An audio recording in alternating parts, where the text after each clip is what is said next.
Welcome to The Explainer. Today, we are jumping right into Musings on the Journey, a Life Map. We're essentially charting a course through the unpredictable and, let's be real, often completely chaotic journey of life using a deeply personal framework. If you've ever felt like you're taking 2 steps forward only to get knocked 3 steps back, well, you are absolutely in the right place.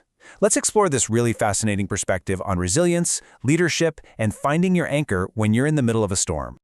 Okay, let's dive into this incredibly powerful quote right off the bat. I am grateful for every point on my life journey. Every turn is only a useful raw material. Just think about that framing for a second. The author doesn't say she's only grateful for the victories or, the easy days. She frames every single life event, whether it's a massive, celebratory win or a devastating, heartbreaking loss, as essential raw material. It's literally all just inventory for building her future. In her eyes, absolutely nothing is wasted. To really get this profound perspective, we got to introduce the architect behind it, Oluyomi Oladevid. We're navigating today's explainer entirely by looking through her unique, deeply reflective, and honestly, super faith-driven lens. She has shared this amazing collection of personal musings, a poem, and a visual map that frankly offer us a masterclass in grounded resilience.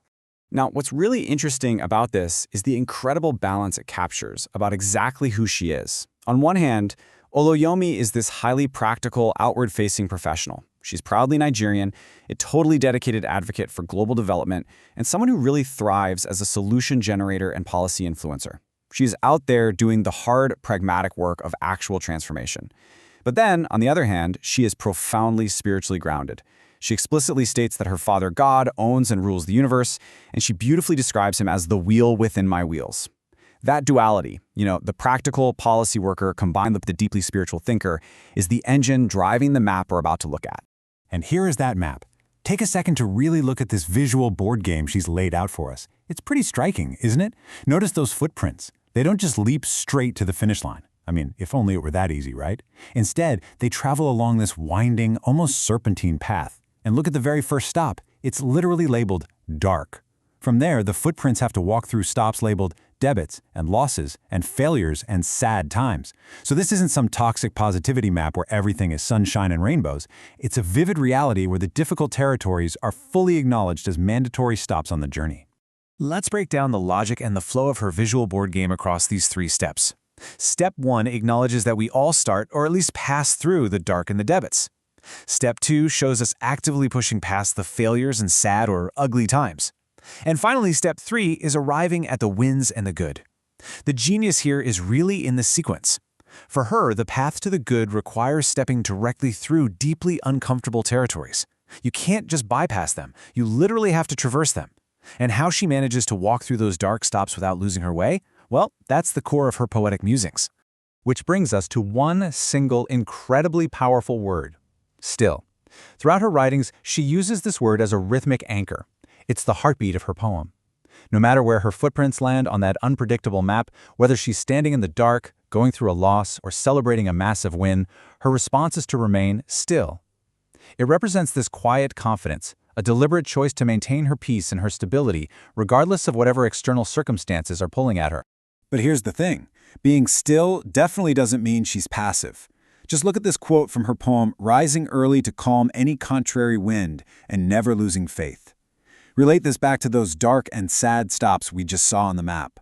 She doesn't just sit back and endure the bad times like a victim. She actively responds. She rises early. She takes deliberate, focused action to calm the storms and the contrary winds in her life, doing the heavy lifting while steadfastly holding on to her faith. And this brilliantly illustrates exactly how she faces adversity. Just look at the contrast here. When the challenge is a contrary wind, her response is rising early to calm it down. When the challenge involves thorns, her active choice is blooming right through them. When confronted with filth, she responds by shielding her nose and feasting on truth instead. Notice how she chooses to actively bloom rather than letting the thorns stop her dead in her tracks. It's just a beautifully proactive approach to navigating the ugly and bad spaces on her map. Still, there's that anchor word again. As we move into the next phase of this explainer, we're going to shift from how she handles personal adversity to how she applies this exact same unwavering steadfastness to her professional purpose and her leadership. because the very same piece she uses to calm a contrary wind is exactly what she brings into her work in global development and policy. Let's look at how she describes her leadership style. She writes about leading through a servant's towel, walking around available fig trees, and building a winning team. This is where she translates that beautiful poetic imagery into the highly practical concept of servant leadership. The servant's towel really evokes humility, right? It's that willingness to do the gritty, unglamorous work to lift others up. Her focus isn't on self-glorification at all. Her dedication is entirely directed toward empowering other people and building a winning team around her. So the crucial point is how she actually grounds this leadership in everyday action. Look at these steps she outlines. Step 1, she plays through the match and scores only the needful points.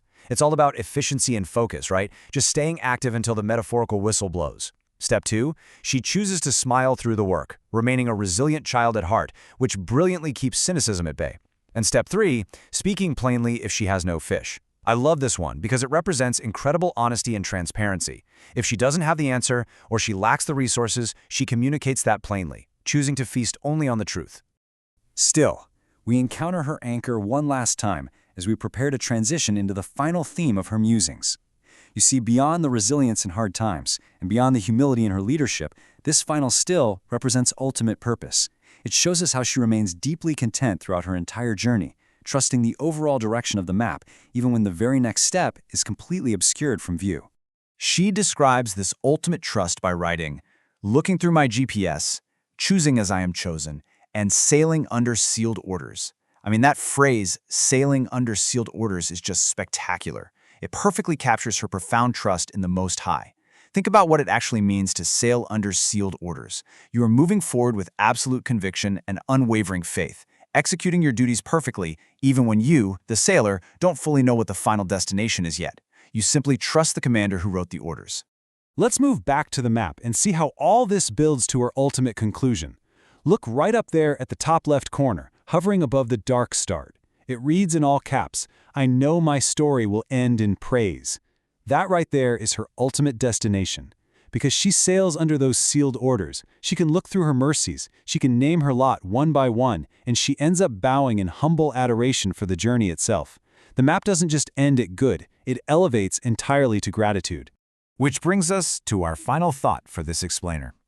Oluyomi Oladavid has shown us exactly how she uses her deep faith and her practical wisdom to turn debits and losses into stepping stones. She stays still in the storm, she leads with a servant's towel, and she sails under sealed orders. So I'm going to leave you with this question to ponder today. If every turn on your map, every failure, every contrary wind, every single victory is only raw material, what are you building with yours today? Thank you so much for joining me on The Explainer, and I will see you next time.